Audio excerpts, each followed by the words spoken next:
total, tu, Jo estic total. Si tu a l'hospital ja has dit adéu. Jo he dit adéu, aquest matí m'he despedit, petons a totes les infermeres. Fins d'aquí uns dies. Fins d'aquí 20 dies, sí. 20 dies, vull dir, perquè Bé, ara bé. ja tens l'ambient i la cara, ja tens cara de vacances. Speaking English, ja estic en ello, sí. A més, com que ja s'ha aprovat, ara ja tu demà, quan vagis de vacances, allà on vagis i es parli l'idioma que has aprovat, l'anglès... Ara sí que farem pràctiques. Moltes gràcies a la professora, que ha tingut molta paciència aquest any, la Carme Angulo. Carme, te dec l'anglès que tinc. Vull dir, bé, no m'esperava aprovar, veus, aquestes coses, però molt bé, molt bé. Però has fet colzes? No molts, perquè tenia el màster... A veure si ara haurem de revisar l'examen. No, podia haver estudiat més, confesso, però bueno, me ficaré les piles. Que no se pot fer Pilar, fer un màster, fer la consulta al matí, la consulta a la tarda, venir aquí a la tele... M'he preparat tant i aquestes coses. Ui, bueno, un dia parlarem de guions i de preparacions de programa. Sí, bueno. Sí. Bueno, jo penso que la millor preparació que tenim és que tenim molt sentit comú i mundologia. És a dir, que hem vist cosetes i llavors el que fem és ordenar-ho aquí i sobretot jo els dic tota la informació que jo manejo als meus clients, que m'expliquen moltes coses. Bé, avui el que parlarem serà un tema que és seriós per una banda i pot ser divertit, entre cometes, per una altra. És una realitat, si més no. Avui us parlarem del turisme sexual. Igual que hi ha el turisme rural, el turisme sanitari, tots aquests tipus de turisme, doncs hi ha el turisme sexual, és una realitat. Clar, jo deia la part divertida perquè hi ha moltes persones que estan a diferents països i que disfruten, estan en companyia de turistes, que s'ho passen d'allò més bé. Una de dos, o ho tenen com un mitjà de vida, i altres que el que estan esperant és que vingui gent nova per veure, doncs això, persones que els expliquen coses del seu país, o sigui que hi ha les dues vessants, no? La gent que ho fa per necessitat, segons en quins països, i altres que els hi agrada. Clar, imagina't, jo què sé, aquí a Lleida que a vegades no tenim playa, vaya, doncs te ve segons quin senyor i dius, oh, escolta, quin tros d'alemà, no? Això és una cosa. Això, l'altre... Jo no volia ficar l'exemple de Lleida, però ho has ficat tu, no, però estem aquí, dona, vull dir, a veure, una cosa és això, no? I dius... Vamos, aprens a dir danken ràpid, no? Però una altra cosa és que nosaltres, països que som molt privilegiats, anem a l'Àfrica i allí no hi ha gran cosa a apel·lar, més que veure 4 lianes i segons quines coses en quins països, com per exemple pot ser Senegal, no? Hi ha una zona, a tot el Senegal, a la costa, les platges de Sali, que és típic el turisme sexual masculí, és a dir, hi ha uns homes impressionants, sembla que estiguin elegits com els segells, són armario ropero 4 puertas, i llavors, per exemple, els francesos ho tenen com a una cosa fent la seva vida, no? Doncs, he de passar per les platges de Sali i he de fer una d'aquestes festes. Anem a parts. Tu ara estàs parlant de turisme sexual en el qual és la dona la que es trasllada a fer aquest turisme. Sí, ho he posat com a exemple per trencar tabús, és a dir, no és allò que els homes són uns carnussos, pobres, que tenen molt mala premsa, sinó que les dones també comencen a entrar en el mercat del turisme sexual. Anem a pams. Comencem. Primer de tot, com hauríem de definir el turisme sexual, en aquest cas, aquest que ara avui ens comportarà el cafeïna els propers minuts, fins a arribar a les 6. El turisme sexual seria aquella finalitat en la qual tu destines el teu viatge, és a dir, agafes i decideixes anar a un lloc en funció de la possibilitat o els diners o el que tu vulguis respecte a tindre un intercanvi sexual, que pot ser mútuament consentit o que hagis acordat amb un xulo el preu d'aquell intercanvi, que això passa a països, molts països. Clar, tu ara estàs explicant això, però realment és que coneixes fins i tot a gent que ho ha utilitzat, no? Sí, i hi ha gent que això els ha portat problemes que després els ha portat a la nostra consulta. Per exemple, recordo casos de senyors que han marxat a Tailàndia a fer feina per coses de la línia de la seda o coses de pell, i ja que estem allí, la parella està lluny i ja he esgotat la ingesta de llagosta i faré un atac de gota, doncs vaig a fer una mica d'exercicis aeròbicos. Vull dir, llavors, això té unes conseqüències que quan tornes tens un sentiment de culpa a la millor o tens certs problemes que fan que la parella o portes una malaltia. Llavors sí que t'has retratat, perquè allò no és de menjar llagosta. És a dir, som una mica xispós el tema, però pots enganxar alguna cosa rara, o sobretot la gent que ha anat a l'Àfrica. Com justifiques que tu tens un VIH positiu? Quan la parella habitual no ho és. Vull dir, ojo, que passen coses i ens ho trobem a les consultes. Jo tinc un company que treballa en aquests temes i sí, ho troba més que jo. Però aquestes coses passen. Bé, quan definim el turisme sexual hi ha un altre tipus de turisme que també existeix, que no podem obviar-lo, però que l'hem de diferenciar, que és el turisme sexual infantil. Correcte. Un pot agafar i pot decidir anar-se'n a Cuba o anar-se'n a un país així exòtic, a Cambodja, o anar-se'n a Xina i decidir que vol tindre turisme sexual. Però clar, el problema és si l'objecte d'apetència sexual és un crio. Això és un problema i una malaltia. Això, bueno, ja no vull ficar adjectius, però això és un problema i a més és un tant per cent elevat. És a dir, si diem un 2%, sembla que no sigui res, però clar, un 2% del 20% dels viatges que se fan amb finalitats sexuals és molt. Vull dir, al tanto que passen coses, clar, una cosa és que et facin un massatget, no? O que puguis donar opcions a que hi hagi, com aquí a les certes perruqueries a Barcelona, final feliç, no? I l'altra cosa és que sigui la finalitat aquesta, no?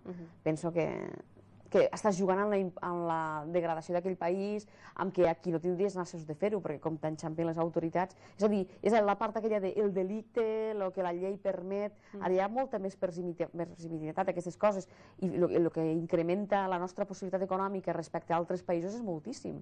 Per exemple, a Argentina no es donava tant, i ara resulta que a Argentina es dona més. Abans el que anava a Argentina, a tots ens venia al cap que t'anaves a pegar 4 tangos i a menjar uns bons trossos de carn, no? Doncs ara, com que hi ha certs problemes econòmics, comença a haver-hi turisme sexual a Argentina. És a dir, com va l'economia, va el sexe. És a dir, sembla que es van les dues coses a la part. Pilar, si ens fiquem als índexs, tu parlaves d'un 20%. Un 20% dels 70 milions de viatges que es fan a l'any tenen finalitat sexual. I com deies al principi, no es pot masculinitzar encara que els homes són els que habitualment utilitzen aquests serveis. Sí, un tant per cent molt elevat, però ara comença a incrementar el tema de les dones. És com el tabaquisme. Abans fumaven els senyors i si alguna dona fumava, que deien, de marimacho per arriba, o que se deien coses com una mica... Però després va passar al revés, que les dones van passar al davant de la gent que fumava. Sembla que si fumaves eres més in, no? Doncs ens hem equivocat. Ara m'estic recordant jo, als anys 20, que utilitzaven aquelles pitilleres. Clar, això era glamurós. Era molt glamurós, no? Clar, la llàstima és que vas ficant toxina al cos. Vull dir, has de ser una mica borinot, no? Doncs el tema és tant que haguent aquí tant bon sexe local, com has d'anar tu? Si te'n vas de vacances, el que has d'anar a fer és veure monuments, a veure coses boniques, o veure paisatges, i buscar-te les habitueles una mica més amb afecte. Jo crec que el bon sexe és el que te permet tindre alguna cosa més. Imagina que te'n vas a fer turisme sexual i t'enamores d'una noia de la República Txeca o t'enamores d'un pedazo senegalès. Què fas? Quin problema? O, per exemple, la gent que ha anat a turismes típics, no? República Dominicana. Si van un grup d'amigues soles a la República Dominicana, què és el primer que et ve al cap? De bueno... tornaràs de Ron Barceló fins a les orelles, més moltes menjades d'orella. Vull dir, tindràs molts problemes. Hi ha turisme que té molta història, no?, al respecte. O la gent que se'n va a Tailàndia, vull dir, té molta, o Laos, té molta cultura darrere. Les platges de Phuket també és un lloc molt conegut, no només pels tsunamis, sinó molt conegut pel consum d'allò, clar. Amb aquests entorns sembla que com a que peteix més, no? Clar, tot ho fiquen tan bé i senyoreta i darrere d'això, si ve algú que te va portant begudetes, al final caus rodó, no? Pilar, has fet aquí esmena a diferents països, destinacions que són com a més habituals, no?, de tenir aquest tipus de turisme. Cuba? Jo sempre havia sentit Cuba. Ara ja no tant o què? Bueno, no tant, perquè també la gent està molt apurada allí i la gent tampoc té ganes d'anar a veure la ruïnitat de segons quins països, està molt cremat. Sembla que si dius que vas a Cuba, se te veu més el plumero. Llavors, què fa la gent? Algo més exòtic. Que si Tailàndia també està bastant gastat, doncs ara Cambodja, o jo què sé, o anar a altres països més exòtics. Sembla que la diferència ètnica a vegades és més apetitiva, perquè és una mica com a més transgressor. O a vegades buscar algú més jovenet, potser un senyor d'uns 50 anys li costaria, amb una lleidatana de 20 anys, seduir-la, perquè sembla que, si puc ser son pare, no? En canvi, se'n va a un país on l'altre li riurà totes les gràcies perquè li interessa la teva cartera, per l'interès de Quirondrés, i l'altre se sent bé, cosa que aquí no faria. I a la millor un senyor, i poso un exemple real de consulta, un senyor de 50 anys pot seduir una noia de 20 i li dona tota la pasta que pot, perquè també entén que ella té una mala situació i ho fa amb tot el que tu vulguis, però després que no li toquessin a sa filla o que sa filla no tingués turisme sexual amb un senyor de color de 50 anys en un altre país. És a dir, a vegades tenim dobles morals. I quan preguntes a la gent t'explica de tot. És complicat el tema. I clar, i després pair-lo és més difícil encara. Sí, de fet, hi ha gent que s'ha quedat molt tocada després de tindre turisme sexual, perquè clar, com expliques segons què a la parella? Perquè tens cert remordiment i perquè tens cert malestar. O pot passar justament el contrari, i si t'hi enganxes, i si realment comences a voler consumir turisme d'aquest. Jo recordo un programa del Sardà, no sé com es deia, el duty free, van fer un especial d'això, no? Hi havia un home de Barcelona que va introduir el sardà al turisme sexual a Tailàndia. Ell va deixar tota Barcelona per anar-se'n allà a fer vida sexual i al final ha muntat un negoci tremendo, porta 3 anys allí. Vull dir, i no ha tingut cap problema aquest senyor en explicar-ho. Doncs aquestes coses també passen.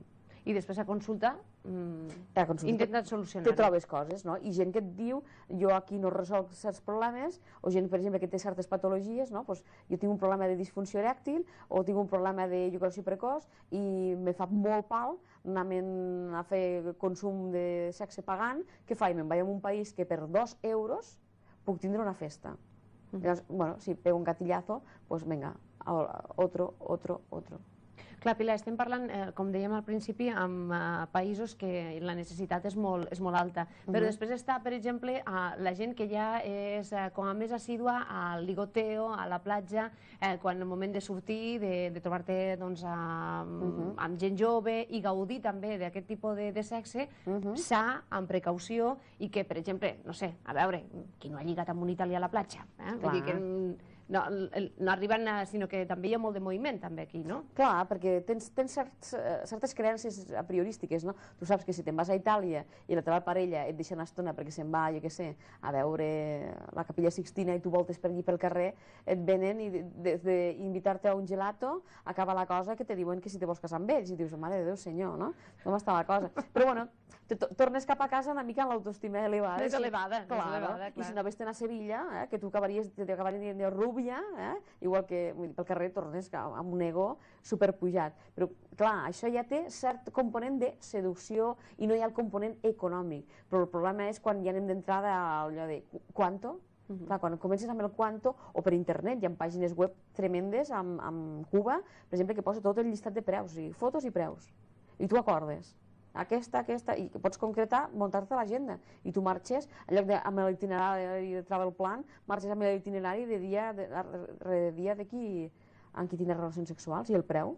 I a la millor t'has elegit pam, i tot ha costat 30 euros cada dia, i un dia dius, i aquesta me la regalo a $85, perdó. Vull dir, és una mica trist això. Però bueno, hi ha gent que ho fa i tu i jo no som els jutges de ningú. No, aquí no. Ho deixem així, ho expliquem, que la gent sàpiga que aquestes coses passen, que tenen les seves conseqüències, que sobretot el tema sanitari, que fiquem una mica de cap i que recomanem altres tipus de turismes, però bueno. Bé, Pilar, el turisme sexual, si et sembla, el deixem aparcat i els darrers minuts del Cafeïna fem aquelles recomanacions, a veure, que sempre, sobretot per a aquelles persones que surten de viatge, que van sols, que van en parella, tornar a seduir, a veure, allò que tu sempre dius. El que sempre diem en consulta, aprofitem les vacances per les parelles perquè parlin, perquè... Aquest és un altre problema. Hi ha parelles que habitualment no estan juntes i quan estan de vacances és quan més juntes estan i quan més problemes... Més discuteixen, clar. Jo estic aterrada. Per això torno a... Ja saps que la tornada al setembre tindràs teràpia. Un overbooking de feina, clar. Bueno, jo i tots els companys psicòlegs que ens dediquem a la teràpia de parelles. El tema és tant que ens hem de donar una miqueteta de marge. Venim cansats de treballar, venim acalorats, tenim moltes ganes de marxar, doncs, bueno, prenguem-nos un calma. També l'estar de vacances és real, però que no has de passar el drap del pols, no tens que cuinar ni anar a comprar, doncs sembla que tampoc hi ha gaires problemes. Després, quan arribes a Lleida, hi ha els problemes, perquè has d'emplenar la nevera. Segons quin tipus de vacances, que hi ha vacances que les fas i has de fer alguna que altra feina. Potser no les quotidianes de cada dia, però un mínim sí. Tothom no podem anar d'hotels de 5 estrelles. Correcte, si vas d'apartament, clar, dius, escolta, xato, que jo he vingut aquí a descansar i tu estàs aquí roncant veient Viva el Mundial en Àfrica i jo amb el nen, no? Vull dir, clar, és trobar l'equilibri, perquè és que si no se'ns en passen les ganes i això ens emportem la part lletja a les dones. També hi ha dones que es passen tot el dia, com a llagostes allí tombades a la platja, vuelta i vuelta, i acabo sent una gamba, no? I l'altre pobre allí, carinyo, què més necessites, no? Vull dir, hi ha de tot, no volem entrar en el típic i tòpic, però parlar, aprofitar per fer coses diferents. Molta gent es queixa de que el tema sexual queda reduït al cap de setmana o viernes noche o sábado noche perquè l'endemà hem d'anar a treballar. Doncs si estàs de vacancetes, da igual que sea lunes, martes, miércoles, tarde, l'únic que has de recordar és de ficar el no entrar en la puerta perquè si els pobres senyors de la neteja no tenen per què veure segons què. M'explico? Clar, i dir, això, anècdotes, aquest matí n'he sentit una a la ràdio, quan vostè s'ha de sentir más ridículo, no? Pues explicaven això, un muntant una esceneta damunt del llit i entra el senyor neteja. No tenen per què veure res. I és curiós perquè a vegades als hotels, i això passa molt a la República Dominicana, i m'ho ha explicat algun client, vaig a canviar de les maletes d'habitació i la senyora que t'acompanyava amb el carrito de canviar-te les maletes volia canviar-te de parella i quedar-s'hi ella. Vull dir, aquestes coses passen, vull dir, seducció a tope. Ja ho veig, ja. Sí, sí, clar, la gent que treballa a l'hostaleria hace su gusto, també així pot. Clar, si tienes un turista bonito que te viene a ver y dices, oi, I like Spain.